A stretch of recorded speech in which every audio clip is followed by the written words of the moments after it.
Hello, everyone, and welcome to another episode of Ask a STEM Sister. I am super excited today to be talking with Dr. Callie Keller.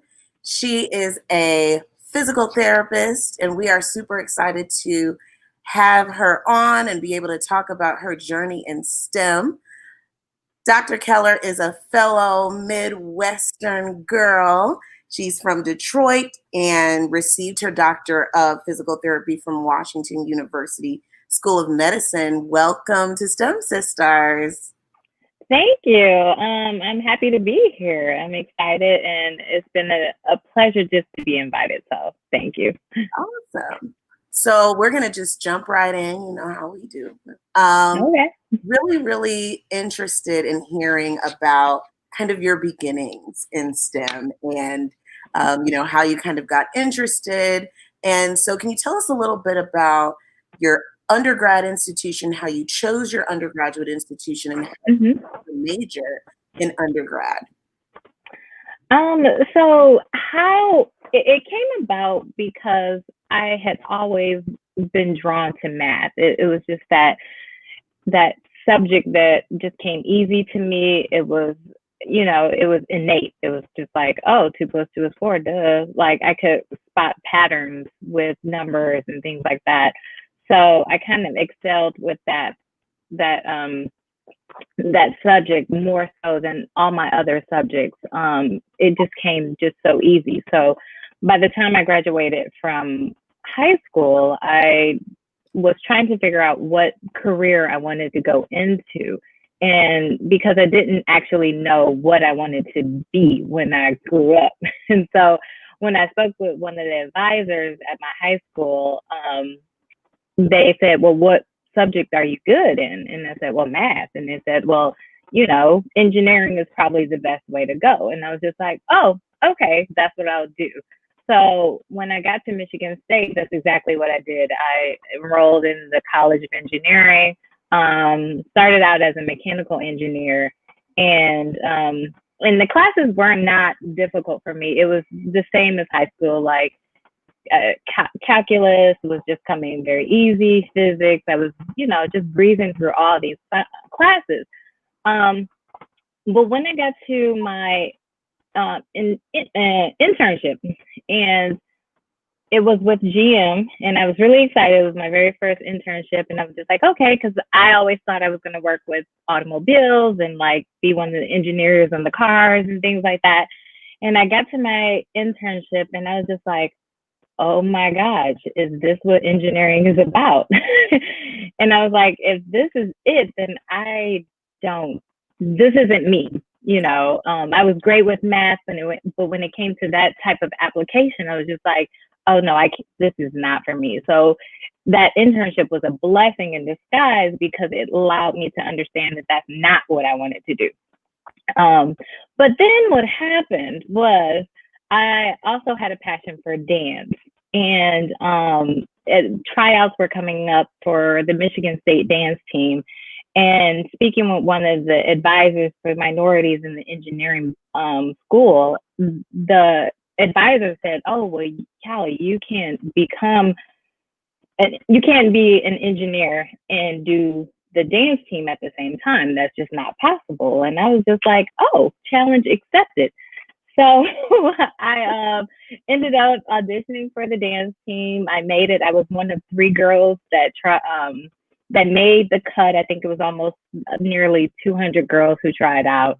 And although I knew that this wasn't a career path that I wanted to go through, I had to prove a point to let these people know that I could do engineering and be on the dance team at Michigan State and still graduate with a really above average GPA. So that's what I did.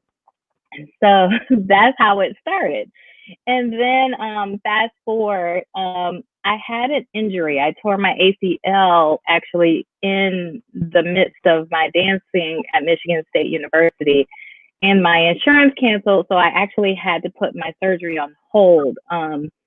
So I ended up getting a job, and the benefits for we can, your health benefits are, there was no pre-existing clause with my health benefits. And I was just like, oh my gosh, I'm about to get my knee fixed because it's been bothering me because I hadn't been able to dance really since the injury. And so I ended up finding a orthopedic surgeon, went through physical therapy. I was like, okay, got my knee together. Ended up getting laid off, I want to say a month after I finished therapy. And I was like, well, you know what? Let me try to see what this dance thing is all about. Because it was always my passion. And I really thought that that's what I was going to explore after I graduated from college. So I ended up deciding on just going to LA to try to see what I wanted to do with the dancing, and ended up getting a dance agent, and then picking up gigs here and there. I picked up a commercial agent and started doing commercials and things. And my career was kind of, I guess, for a performing artist, pretty steady to say the least. It wasn't necessarily paying all my bills, but it was paying some of them. So as I'm kind of going through this career and realizing like, okay, this probably is not going to last as long as I want, I started exploring other careers, when I was done officially with this entertainment industry. And so in the midst of all this, I get a phone call from my aunt who says that, hey, Callie, you have to come home. Your mom is diagnosed with non-Hodgkin's lymphoma.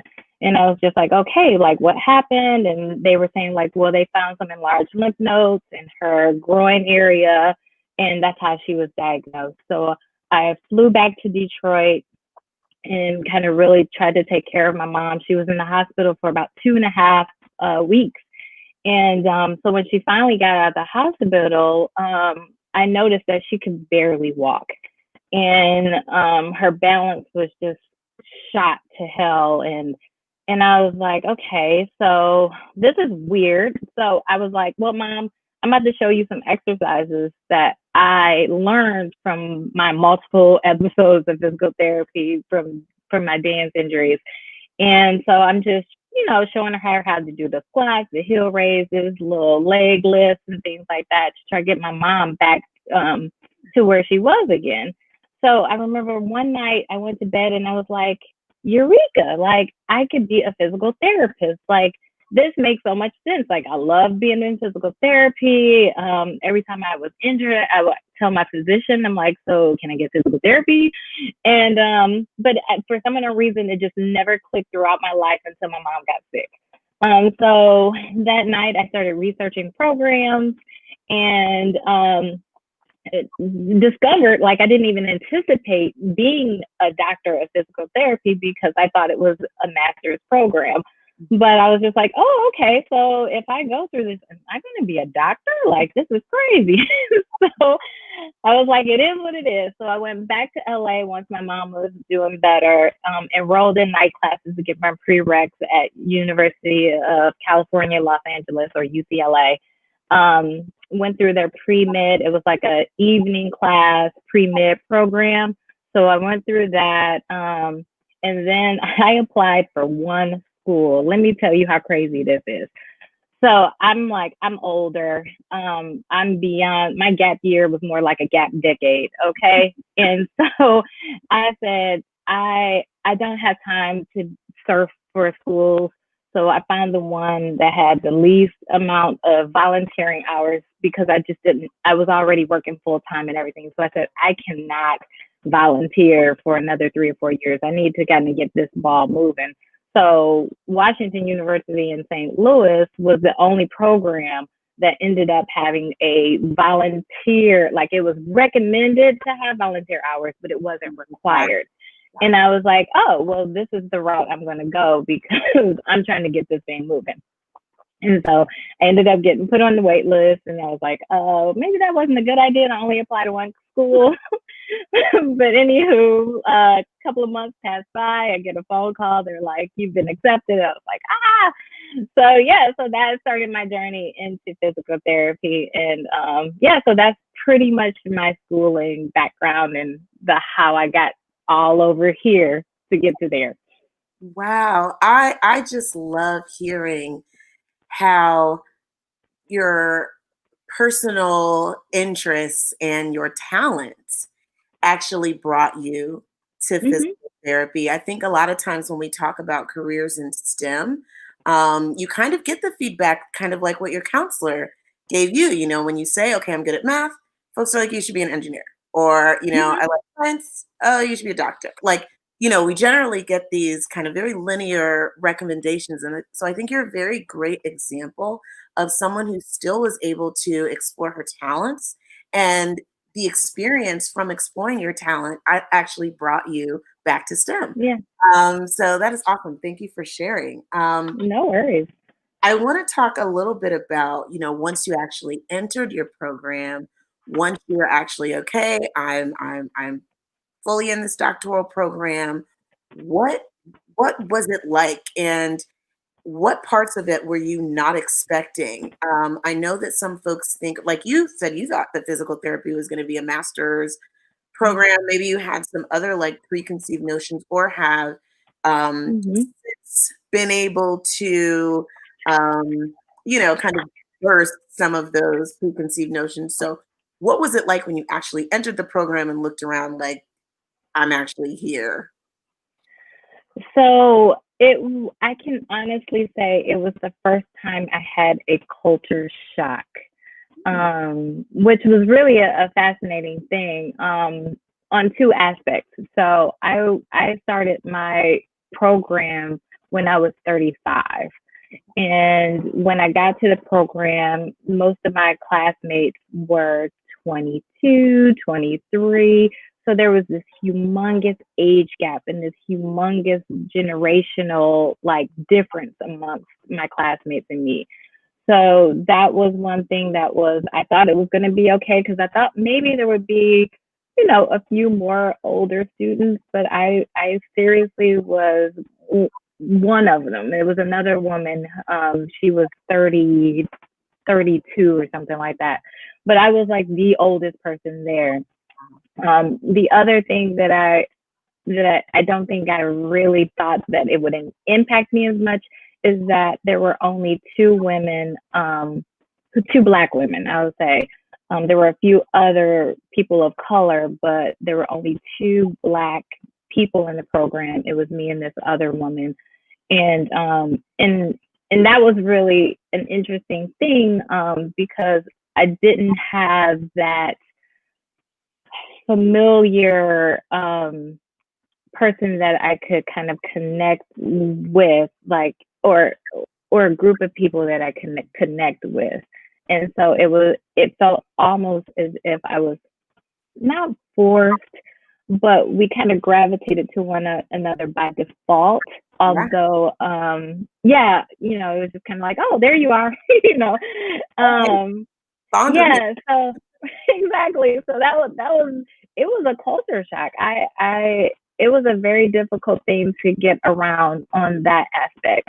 On the other aspect, as an older student, I realized how much learning and education had changed and systematically, excuse me. So, the way I was learning at Michigan State like umpteen years ago was not how they were teaching this, or I don't even know if it was just different because it was okay, like a lot of memorization, where I come from a engineering background where I had to kind of understand the formulas and can just plug everything in from there. But it was definitely a different teaching style that I wasn't accustomed to. So I had to get accustomed to learning how to learn again in this environment where I felt somewhat alienated. So that was a really crazy, transition. So yeah, that's what I remember about the program. And then what was the other question? Well, just going off of what you just mentioned, you know, you had to bridge your experience from, you know, many years prior, but also from a completely different like discipline. You were, you know, you had an engineering background, and you're kind Hmm. of more now in this health field. What would you say were some of the other what were some of the things that you were able to carry from engineering Hmm. kind of into physical therapy, what were some of the tools that you received in undergrad that were very useful or maybe even advantageous to having as a physical therapy student? Yeah, so it was interesting. My engineering and my, really good understanding of physics really carried over in understanding the biomechanics of how the body moves and how similar that was. I just remember there were points where, I mean, when we went through the kinesiology units, and I breezed through it because basically it was medical physics, So I was just like, oh, this makes total sense. And I remember having to kind of tutor my other classmates where we would get into study groups. I'm like, okay, let's break this down because I understood it so well. Um, and then even from a tissue standpoint, so when engineers look at different types of materials, we understand like how different materials have different stresses and strain points and how failure points can happen depending on what type of material it is. Well, I definitely carried that over with my engineering, understanding that tendons have a different stress point, ligaments have a different stress point, muscles, bones, they all have different stress points. And so their failure points all happen at different times, depending on the amount of stress that you give them. And I even teach my patients this today, and I use that analogy a lot. And what's really interesting is that when I use that analogy, even though it's an engineering analogy, people are like, oh, I get it now, as opposed to just saying like, oh, you just hurt yourself. We'll let it heal. I'm just like, okay, everything can only take so much stress before it fails. And so I'm able to actually carry that over. And then with my dancing, which was a very fascinating thing that really adds to my understanding and of physical therapy, is that my training of understanding how my body moves and how intricate my training was, I'm able to use what I know internally from a dancer standpoint, apply the engineering, and now I have this very dynamic way of looking at the body that I find very unique that not too many people have.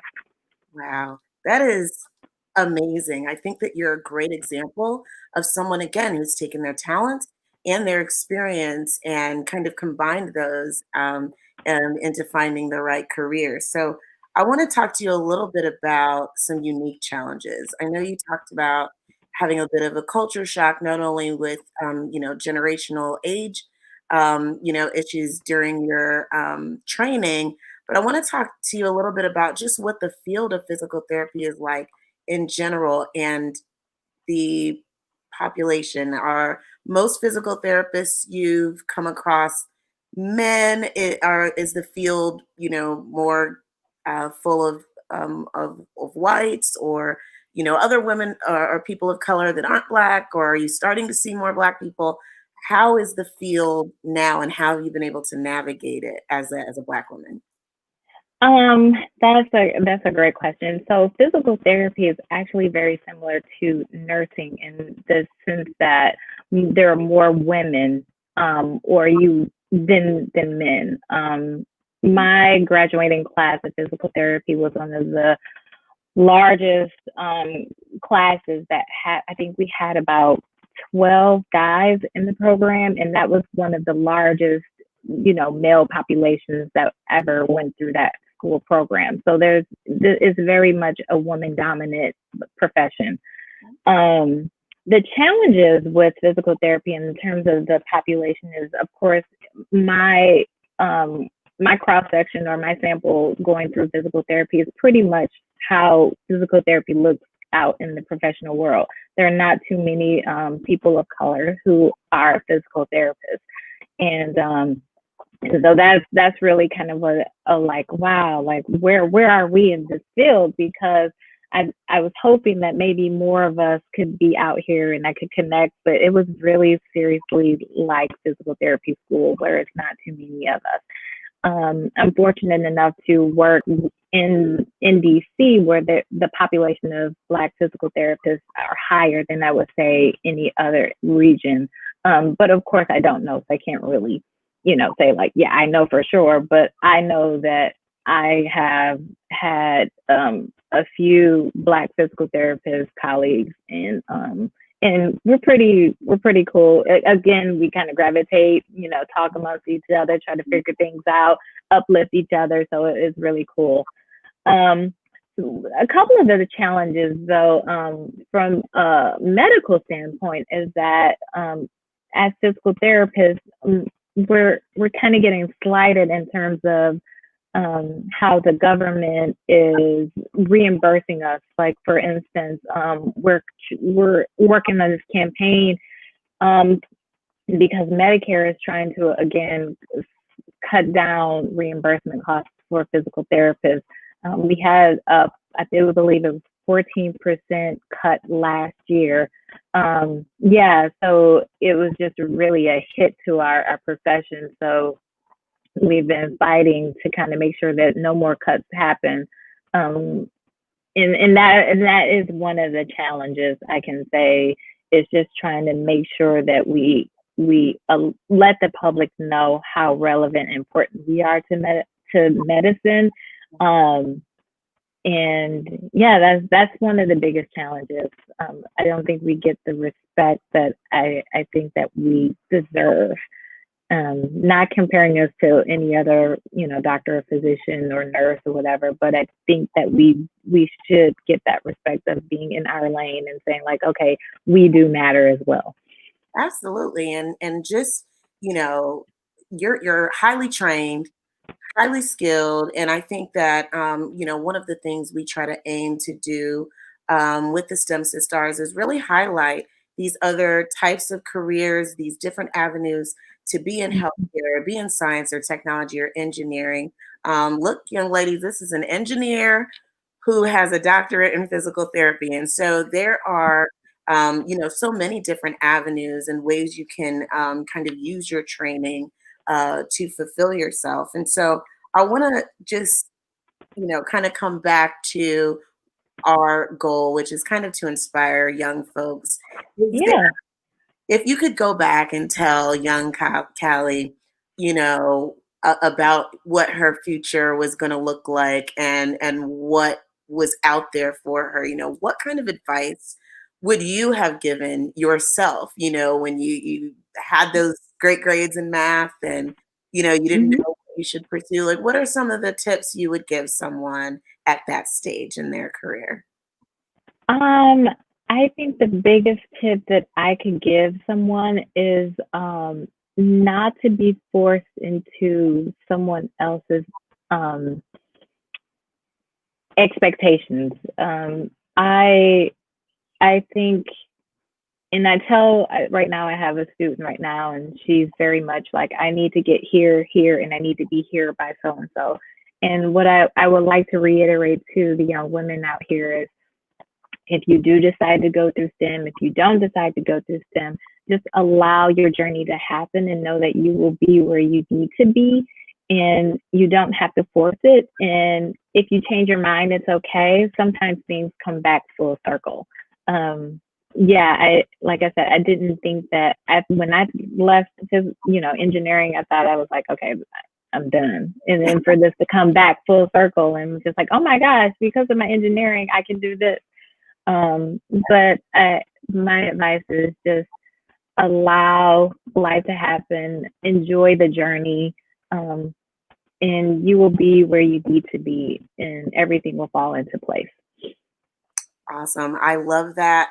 I really enjoyed listening to your story. I think there are a lot of young women who can relate to you. I get asked all the time, how are you supposed to know if you're picking the right thing? And I'm like, dear, you're You 15. you don't. You're not, you don't have to know. So I think it's Yeah. for folks to hear your story, and I'm so Hmm. inspired by it. Let us know where we can follow you. Do you have, any place we can keep up with you online? Yes. Yeah. So I am on I'm on Instagram. It's Dr. Calisthenics. That was my nickname on the dance team at Michigan State. So it stuck with me ever since.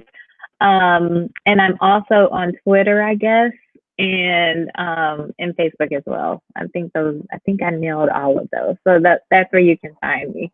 Okay, well, we will keep up with you. And I must confess, I've actually met Dr. Keller in real life, and she is a delight. So I am so thrilled again that you agreed to sit down and chat with me, and look forward to seeing, where your career goes from here.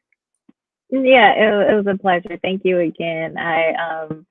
Yeah, I wish we could see each other in person again. It's been a while, but it's soon to come. Soon to come. But thank you so much for having me. Thank you.